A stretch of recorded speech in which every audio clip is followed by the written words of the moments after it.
What's going on? What's going on inside the station? So yeah, we were talking about Aaron Judge because we put him in the house of, in the house of Zebulun, I believe. And it's not the house of Zebulun, the tribe of Zebulun. Everyone wants a house now, but yeah, we were talking. You can have a house if you want. It's not up to me. I come from you guys, not the other way around. So yeah, Aaron, man, Aaron's a good guy, man. Don't you dare fucking ask. Aaron wanted to be a guy with a bat, just like Joshua. Yeah, he didn't want to be a priest of Levi. No.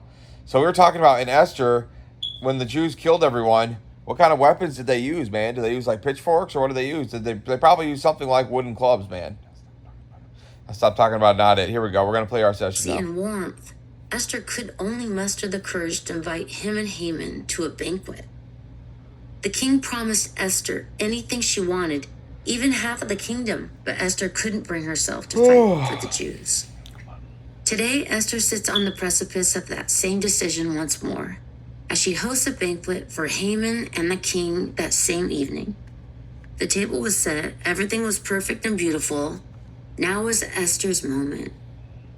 Moved by her efforts, the king once again offered to give Esther anything she wanted. Sparing her people surely fell under that category. But Esther faltered once more. Rather than asking the king to save the Jews, she stalled. She opened her mouth to speak, and no defense of the Jewish people came out. Wrecked by fear, Esther offered an invitation for the king and Haman to return for another banquet. The book of Esther tells us that as Haman left the banquet, he ran into Mordecai.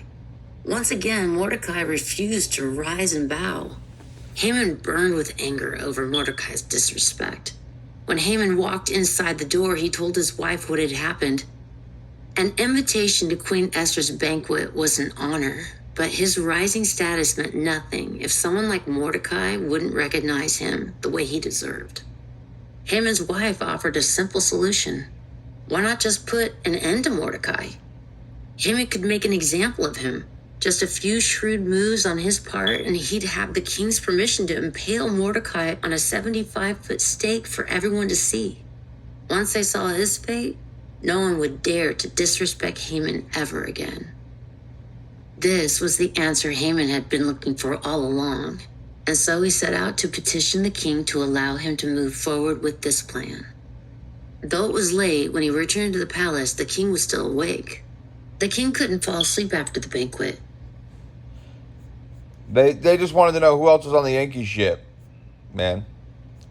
We'll just say, what other legendary players? You like Barry Bonds, man? I've written in my journal about it. I'm a big fan of Barry Bonds. Even though he took steroids, man. Yeah.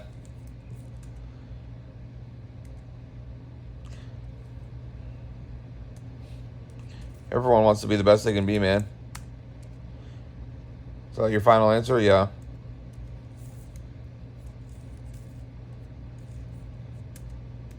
The Lord said that was so pleasing to the Lord I may never ask.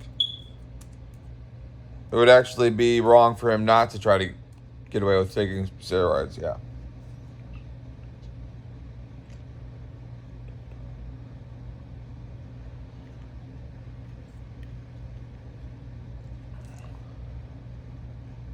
Oh, no, Yankees, not Red Sox. I didn't clarify. I forgot they traded him. That was the curse, right? The Red Sox traded him.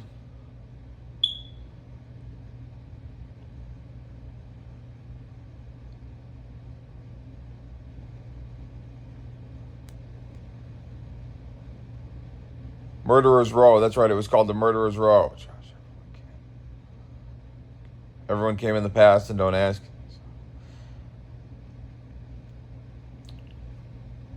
The Murderer's Row.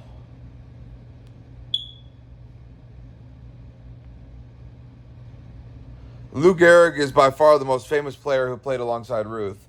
The two were teammates for over a decade and remain one of the greatest. Well, we'll start at the beginning.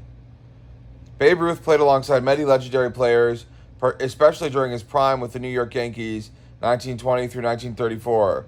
The most famous era was the late 1920s Murderer's Row teams. Here are the standout Hall of Famers and all-time greats who were his teammates. New York Yankees, the iconic era. The These are the players most associated with Ruth. Lou Gehrig, 1923 through 1934. Position 1B. Why he's legendary?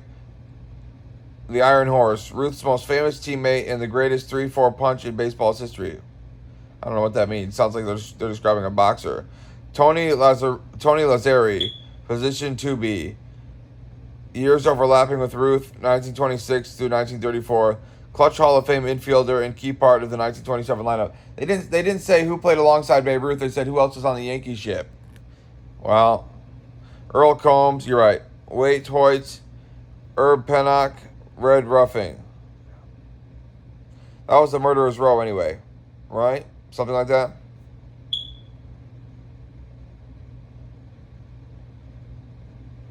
That roster alone sent 6 players to the Hall of Fame. Yeah.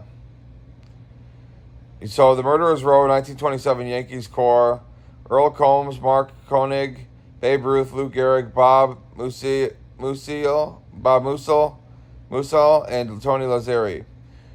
Who else did you really like? I really did like Willie Mays. I watched this documentary about Willie Mays and Barry Bonds about Willie Mays. I thought it was really good. Willie Mays was a great man. I also watched the Chadwick Boseman movie about Jackie. Come on. Now I'm thinking about the Deep Space Nine episode where Benjamin Sisko has a baseball team where they play the Jackie Robinson, where they play the Vulcans. Yeah, and they do really badly. They really lose badly, but it's a good episode. If you haven't seen it, you should watch it. Everyone has now, probably. No, stop talking about it. All right. You're really gonna play more Esther and not post it?